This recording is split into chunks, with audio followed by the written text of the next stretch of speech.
Langsung saja kita ke informasi hot news yang pertama. Di mana informasi hot news yang pertama datang dari Pengadilan Kriminal Internasional atau ICC mengeluarkan surat perintah penangkapan untuk Perdana Menteri Israel Benjamin Netanyahu menyusul agresi pasukan Zionis di Palestina. ICC juga merilis surat penangkapan untuk mantan Menteri Pertahanan Israel Yoav Gallant. Menurut ICC, Netanyahu dan Gallant juga diduga melakukan kejahatan perang di Gaza yang dilakukan setidaknya sejak 8 Oktober 2023 hingga setidaknya 20 Mei 2024. ICC juga menyebut Netanyahu bertanggung jawab atas kejahatan perang mencakup kelaparan sebagai metode peperangan. Selain Netanyahu dan juga Gallant, ICC juga merilis surat penangkapan terhadap salah satu pimpinan Hamas, Ibrahim Al-Masri. Surat perintah penangkapan Al-Masri berisi tuduhan pembunuhan massal selama serangan 7 Oktober 2023 terhadap Israel yang memicu perang Gaza termasuk pemerkosaan dan penyanderaan. Israel sendiri telah menolak yurisdiksi ICC dan menyangkal telah melakukan kejahatan perang di Gaza. Israel juga mengatakan telah membunuh Al-Masri yang juga dikenal sebagai Muhammad Daif dalam sebuah serangan udara. Namun Hamas tidak mengonfirmasi atau membantahnya.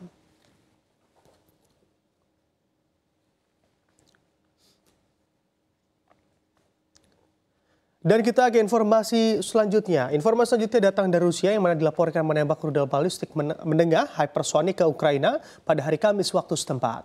Langkah ini menjadi respon atas diberikannya izin penggunaan rudal jarak jauh Amerika Serikat, yakni Army Tactical Missile System dan senjata canggih Inggris Storm Shadow. Presiden Rusia Vladimir Putin mengatakan Moskow menyerang fasilitas militer Ukraina dengan rudal balistik baru yang dikenal sebagai Oresnik.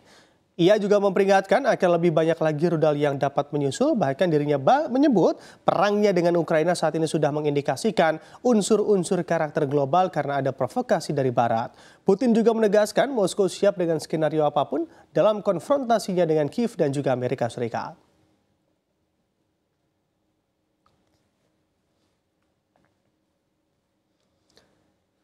Dan kita bergeser ke informasi selanjutnya, di mana pembuat baterai mobil listrik Northvolt tengah terpuruk. Perusahaan bahkan sudah mengajukan perlindungan kebangkrutan di Amerika Serikat agar dapat merestrukturisasi utangnya dan menata ulang bisnisnya.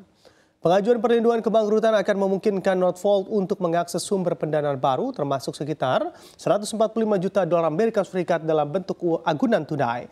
Northvolt juga mengatakan telah memangkas sebanyak 1.600 pekerjanya atau sekitar seperempat dari stafnya.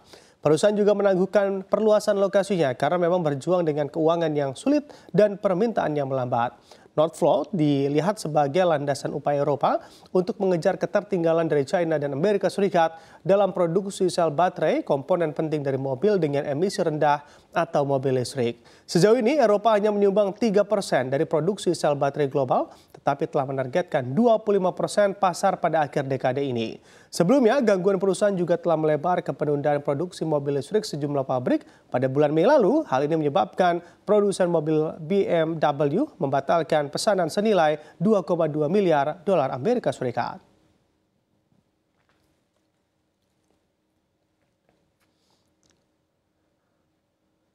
Ya, kita bergeser kembali ke informasi yang hot news begitu ya, yang selanjutnya di mana pasar kripto cenderung menguat pada perdagangan Jumat 22 November.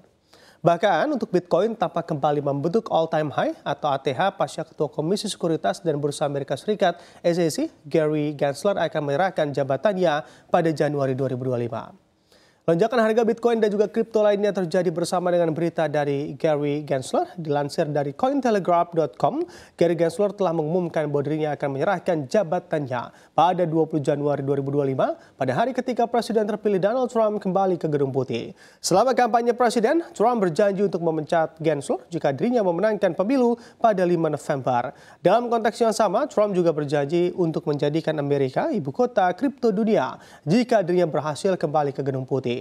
Gensler yang dikenal luas dengan sikap anti kriptonya kemungkinan sudah melihat tanda-tanda tersebut dan memutuskan untuk pergi dengan kehendaknya sendiri. Merujuk dari CoinMarketCap pada Jumat pagi, pasar kripto mengalami penguatan Bitcoin atau naik 4,43% ke 98.243 dolar Amerika Serikat dan secara mingguan masih berada di zona positif.